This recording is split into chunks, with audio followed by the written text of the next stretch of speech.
السلام عليكم. لا تنسوا الاعجاب بالفيديو والاشتراك في القناة تشجيعا لنا لنستمر بنشر المزيد ان شاء الله.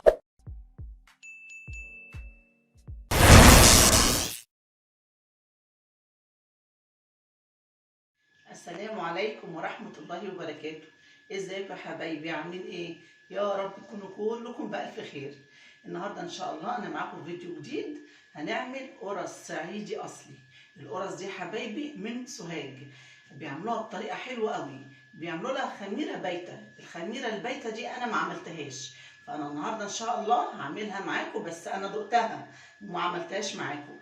هي جميلة جدا جدا وسفت وهشة وقطنية، وغير الطعم بتاعها. لما بنعمل خميره بايته للقرص اتاريها بتغير، بصوا بتديها تيست، بتروح لبعيد بالتيست بتاعها الجميل.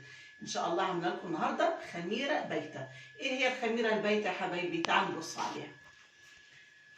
انا معايا الاول ميه، ومعايا ملح، ومعايا ادي الخميره البايته اهي، ومعايا كوبايه سمنه، والدقيق طبعا هنشتغل على كيلو بس فقط لا غير. بصوا يا حبايبي الخميره البايته عباره عن ايه؟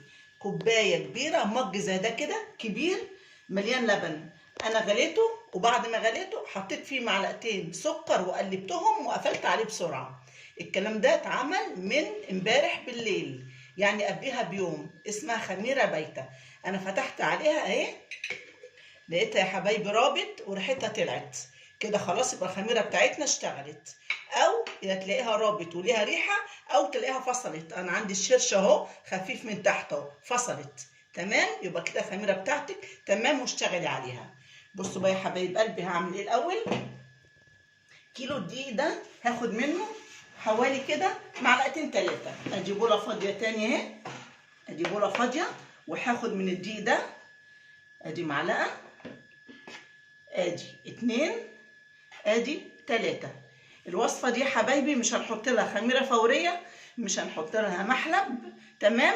هنبدا بس على المقادير اللي انا قلت لكم عليها. نشيل بقى بقيه الكيلو، ونيجي على الخميره البايته اللي انا عملتها من مج اللبن الكبير، ماشي، وعليها معلقتين سكر بس يا حبايبي، هم دول فقط لا غير. هحطها بقى اهي، شوفوا اصفرت ازاي وريحتها طالعه، يعني كده الخميره شغاله اهي، والشرش دخل في قلبها. هعمل ايه انا بقى دلوقتي؟ هقلب كويس اهو، انا بقلبها اهو يا حبايبي قدامكم، هقلبها لحد ما ايه الدقيق يخش. شو ريحتها نفاذه، والله ريحتها طالعه، انا بقلبها وريحه الخميره طالعه يا حبايبي.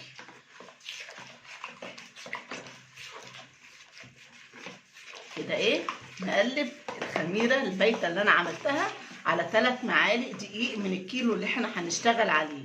حلو الكلام، حلو الكلام، ماشي يا حلوين. بس كده، ونجيب حبه ميه اهي، كوتو كوتو كده، ميه دافيه بس، ونقلب كده كمان اهي، شايفين؟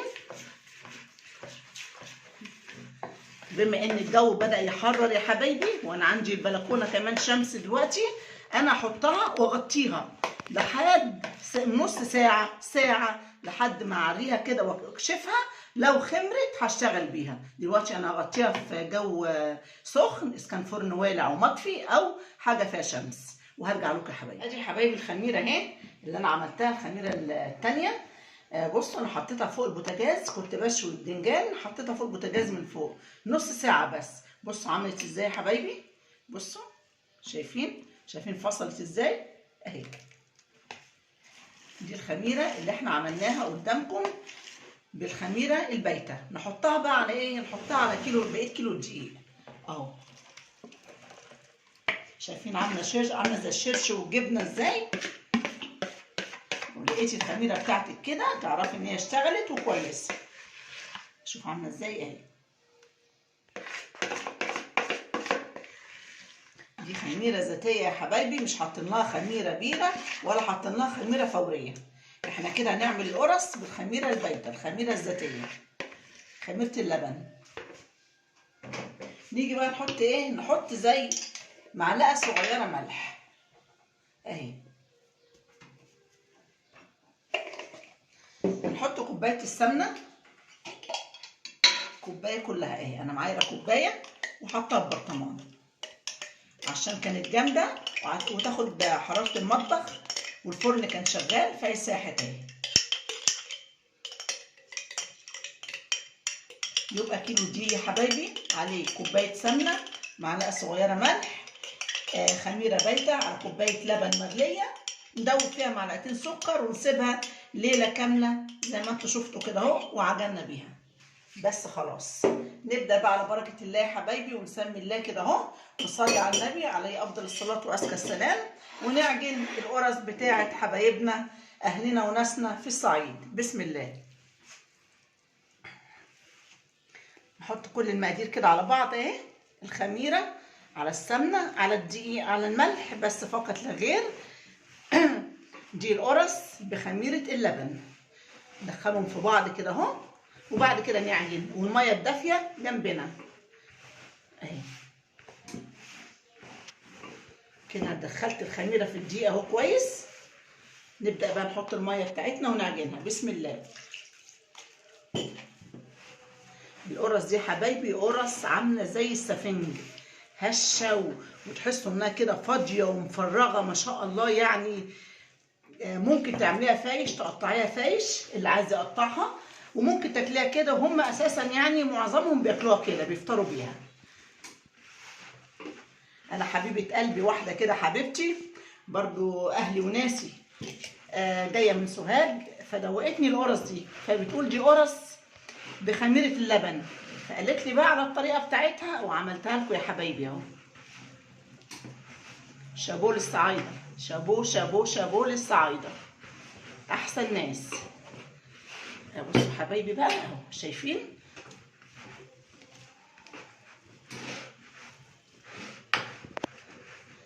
انا مش هفصل الا لما اوريكم القوام بتاع العجينه يا حبايبي. هي العجينه بتبقى ايه؟ فيها حته التلزيقه دي اهي،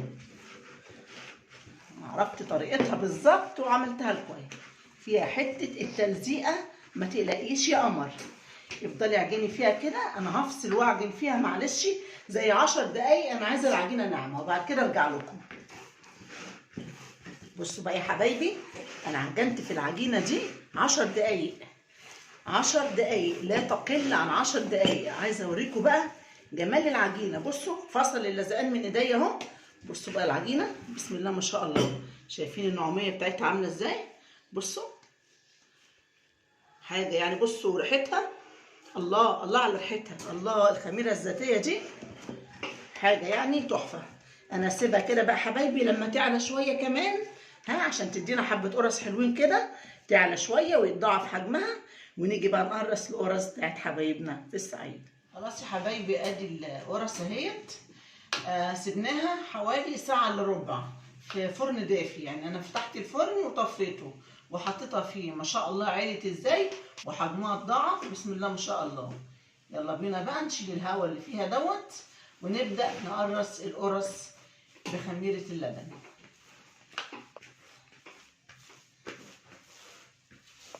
ما شاء الله يعني عجينه هشه وناعمه جدا. طلعها كده يا حبايبي يلا، وايه ونبدا نقرصها.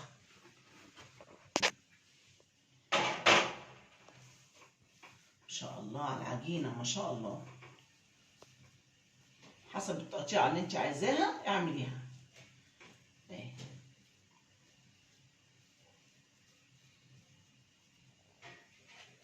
نحطها كده في صاج، نرصها جنب بعض، نشوف بقى الخمر بتاعها، نسيبها 10 دقايق بس. ماشي يا حبايبي، بعد ما نقرصها كده نسيبها 10 دقايق كده، ونبدأ ندخلها الفرن بقى على درجة حرارة متوسطة، يعني ولا هي عالية ولا النار واطية، الحرارة بتاعت الفرن متوسطة، وتكون النار بتاعتك سابقة التسخين بتاعت الفرن، يعني تكوني مسخناها قبل ما تدخلي القرص. ادي القرص الصعيدي يا حبايبي الاصلي اللي بخميره اللبن، عملناها بكل سهوله اهي قدامكم. احنا بس نقرصها كده الاول ونحطها في الصاج، وبعد كده ايه هنبططها حاجه بسيطه جدا، لان هي اساسا بتبقى عاليه كده، بيعملوها بالطريقه دي عاليه كده. ادي حبايبي الكميه اهي، احطها في الصاج قدامكم واغطيه واسيبه بقى يختمر 10 دقايق ربع ساعه. يعني هي بصراحه خمرانه جدا جدا، والعجينه هشه في ايديا اهي ما شاء الله يعني، وريحتها مش قادره اقول لكم على ريحتها يعني بعد ما خمرت. الخميره الذاتيه يا حبايبي اللي احنا عملناها البايته دي يعني ما شاء الله ظبطها جدا. حاجه حسب القرصه اللي انت عايزاها، هتلاقيها كبيره وهتلاقيها صغيره مفيش اي مشكله. المهم احنا عملنا القرص الصعيدي اللي بخميره اللبن اهي بكل سهوله.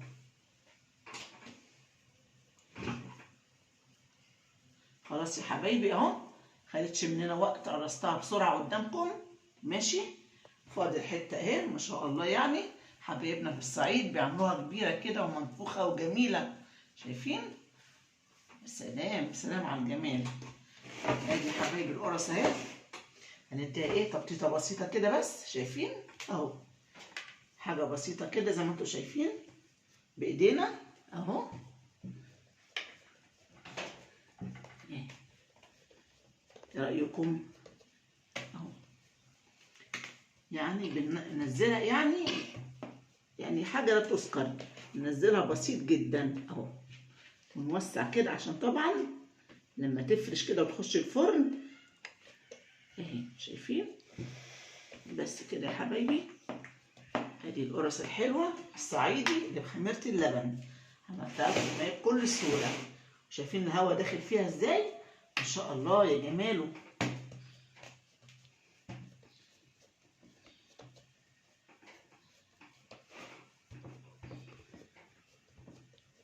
بس يا حبايبي كده ربع ساعة تخمر تاني وتضاعف حجمها، وهدخلها الفرن وهطلعها لكم بقى بإذن الله بعد التسوية. بس يا حلوين طلعت القرص اللي هي بخميرة اللبن الصعيدي الأصلي، طلعت من الفرن. عايزة أقول لكم إن أنا انبهرت بيها، والله العظيم أنا انبهرت بيها. بصوا الجمال، يعني زي ما هي مكتوبة بالورقة والقلم في الصعيد بالظبط. أتمنى حبايب قلبي الصعايدة يقولوا لي رأيهم، مش هي دي برضو القرص بخميرة اللبن يا جماعة؟ عملناها زيكم ولا لأ؟ حد يقول لي، حد يطمني. بس بصراحة النتيجة مبهرة والله. عايز أقول لكم قرص، بصوا يا جماعة، بصوا حاجة والله ما فيش بعد كده، شايفين؟ أهي سوفت عاملة زي السفنج ما شاء الله على ريحتها وطعمها. بصوا الجمال، شايفين؟ أهي بترجع تاني.